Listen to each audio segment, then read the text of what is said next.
হাই friends, এয়া আমি যি ঠাইলৈ আহিছোঁ পুৰণি বামুণ গোসাঁই থান, য'ত এতিয়া বিষ্ণু মন্দিৰ ৰূপে পৰিচিত।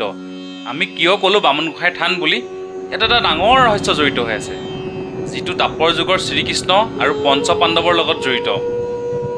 মন্দিৰ ভাগৰ সন্মুখভাগত দেখিবলৈ পাইছোঁ ব্ৰহ্মা, বিষ্ণু, মহেশ্বৰ তিনিও ভাগৰে মূৰ্তি আছে। সকলোকে মোৰ ইউটিউব চেনেল মন্টু আছামৰ অন্য এটা ভিডিঅ'লৈ স্বাগতম জনাইছোঁ। এই মন্দিৰ ভাগ কেনেকৈ স্থাপন হৈছিল আৰু কেনেকৈ দাপৰ যুগৰ শ্ৰীকৃষ্ণৰ লগত জড়িত আছিল, এই ৰহস্য জানিবলৈ ভিতৰলৈ সোমাই যাওঁ বলকচোন। বিষ্ণু মন্দিৰৰ ভিতৰলৈ সোমাই আহিলোঁ। এতিয়া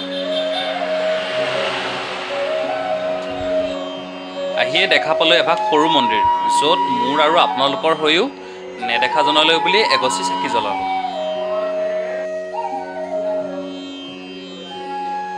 মন্দিৰ ভাগত অজস্ৰ লোকৰ সমাগম আছিল আৰু বহুত ভক্তৰ লগত কথাও পাতিছিলোঁ।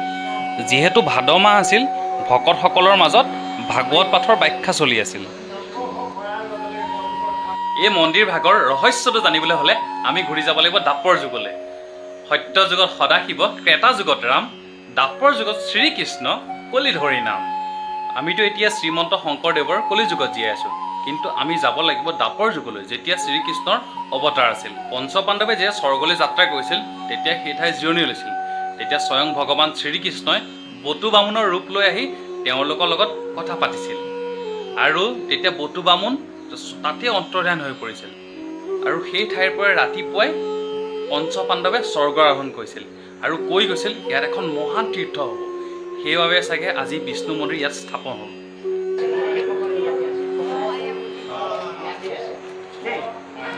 ভগৱান শ্ৰীকৃষ্ণৰ যে কিমান অৱতাৰ আছিল, তেওঁৱে নৰসিংহ হৈছিল, তেওঁ বটু বামুণৰ ৰূপ কেনেকৈ লৈছিল, সকলোবোৰ দেৱালত অংকন কৰা আছিল। তেওঁ সকলোবোৰ দেখুৱাই আমাক সুন্দৰভাৱে বুজাই দিছিল।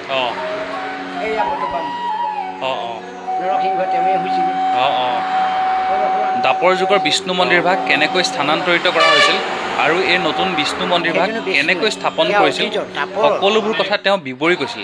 আপোনালোকে তেওঁৰ মুখেৰে সকলোবোৰ শুনকচোন।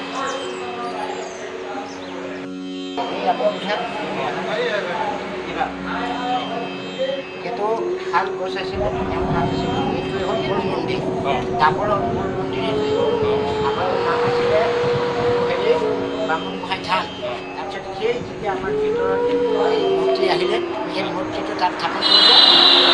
এই অঞ্চলৰ আঞ্চলিক ৰাইজে এটা গীত মাত গাই তেওঁক সন্তুষ্ট কৰি ইয়ালৈ আনিলে। তেওঁক ইয়াত থান দিলে। বিষ্ণু মন্দিৰৰ মানে মূল মন্দিৰ ভাগ এই ভাগে।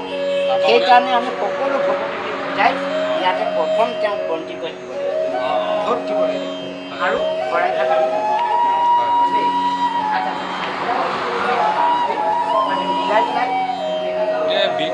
মানে বিষ্ণু মন্দিৰৰ মানে যেতিয়া স্থাপন আছিল তেতিয়া এইভাগে আছিলে। এইভাগে আছিল, এইভাগে তাত আছিল,